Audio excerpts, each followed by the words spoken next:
I tell you, one of my favorite things about teaching is those aha moments. And I've had dozens and dozens, if not hundreds or thousands of these aha moments told to me by singers over the past 3 decades. And the funny thing, it's usually not at home. I mean, yeah, there's those changes, you gain some notes, but those aha moments come when they call me after a gig and they're like, Jamie, I can't believe I made it through all the sets. I was hitting notes I never thought I could do. I felt great the next morning. Wow, this technique works.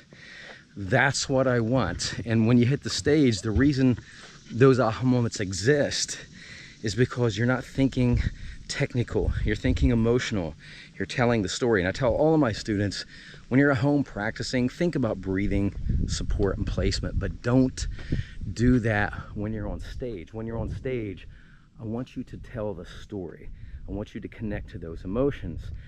And that's when the technique falls in place. Now, granted, there are a few little things you can do that are technique focused that will help you lock into the emotion, the freedom, and have those aha moments on stage. And even though they're technical, they'll become a part of your natural way of singing. And that has to do with bearing down and releasing neck tension. You see, most of the singers I work with, the biggest problems they have is they're pushing too much volume and or breath, usually together.